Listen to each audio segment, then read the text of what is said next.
مشرق نیوز کے ناظرین آداب، دن بھر کی اہم خبریں۔ کشمیر کے حالات پر چیف جسٹس رنجن گگوئی نے کہا ضرورت پڑی تو وہ خود جموں کشمیر جائیں گے۔ کشمیر کے سابق وزیر اعلیٰ فاروق عبداللہ PSA کے تحت حراست میں لیے گئے۔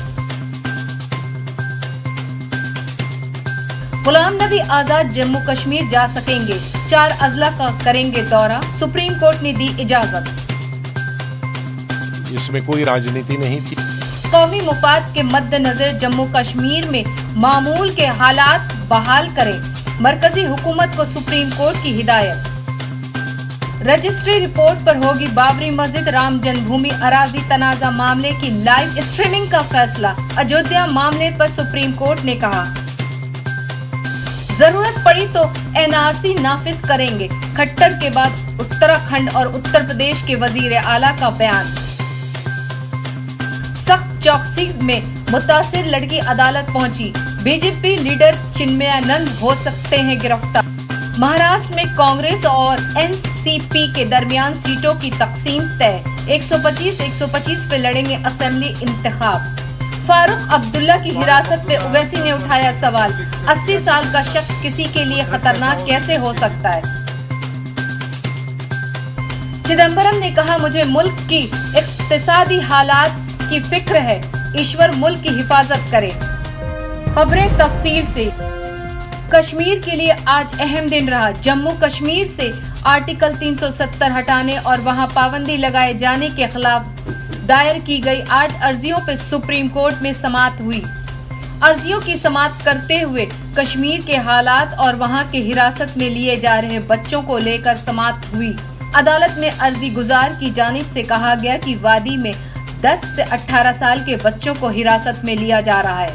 اس پر چیف جسٹس رنجن گگوئی نے عرضی گزار کو ہائی کورٹ میں عرضی دائر کرنے کو کہا اور ہائی کورٹ کے چیف جسٹس سے رپورٹ مانگی۔ انہوں نے کہا اگر لوگ ہائی کورٹ کا رخ نہیں کر پا رہے ہیں اور اپنی بات نہیں کہہ پا رہے تو یہ کافی سنگین معاملہ ہے۔ اگر ضرورت پڑی تو میں خود سری نگر کا دورہ کروں گا، وہ خود جموں کشمیر ہائی کورٹ کے جسٹس سے بات کریں گے۔ دوسری عرضی کی سماعت پر سینئر کانگریسی لیڈر غلام نبی آزاد اور ایمس میں علاج کرا رہے کمیونسٹ پارٹی کے لیڈر محمد یوسف طارغامی کو اپنی آبائی ریاست جانے کی اجازت دی ہے۔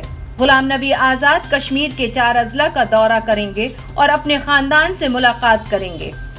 وہاں سے لوٹنے پہ وہ دورہ کی رپورٹ عدالت کو سونپیں گے۔ اس کے ساتھ ہی عدالت نے مرکزی حکومت کو یہ ہدایت دی کہ وہ ریاست میں حالات معمول پر لانے کے لیے ہر ممکن کوشش کرے۔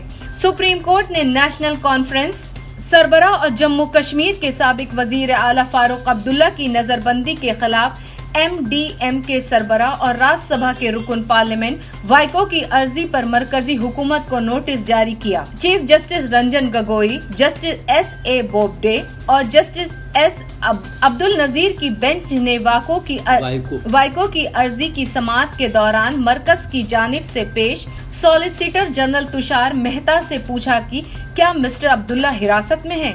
اس پر مہتا نے جواب دیا کہ وہ اس بارے میں متعلقہ محکمہ سے معلومات حاصل کریں گے۔ عدالت نے مرکز کو نوٹس جاری کر کے جواب دینے کو کہا۔ عدالت معاملے کی سماعت کے لیے 30 ستمبر کی تاریخ مقرر کی ہے۔ وائکو نے اپنی عرضی میں دعویٰ کیا کہ عبداللہ کو 15 ستمبر کو تامل ناڈو کے سابق وزیر اعلیٰ CN انادو رائے کی ہونے والی تقریب میں شامل ہونا تھا، لیکن گزشتہ 5 اگست سے انہیں رابطہ نہیں ہو پا رہا ہے۔ انہوں نے عبداللہ کو عدالت میں پیش کرنے کے لیے مرکز کو ہدایت دینے کی کورٹ سے درخواست کی ہے۔ وائکو نے کہا کہ عبداللہ کو حراست میں رکھا گیا ہے، مرکزی حکومت انہیں رہا کرے تاکہ وہ تقریب میں حصہ لے سکے۔ بابری مسجد رام جنم بھومی اراضی تنازع معاملے کو مصالحت سے سلجھانے کی پیش قدمی ایک بار پھر تیز ہو گئی ہے۔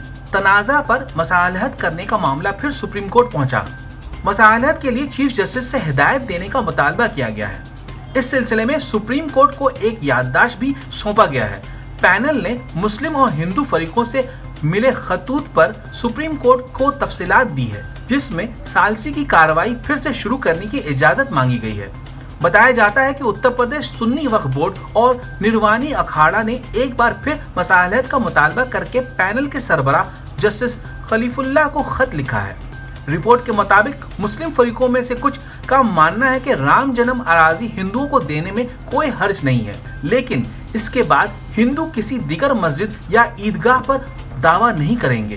ساتھ ہی ASI کے قبضے والی ساری مسجدوں کو نماز کے لیے کھول دیے جائیں گے۔ حالانکہ سنی وقف بورڈ کے وکیل نے اس بات سے انکار کیا ہے کہ کوئی خط بھیجا گیا ہے۔ آج بس اتنا ہی۔ مشرق نیوز کے ناظرین، شب بخیر۔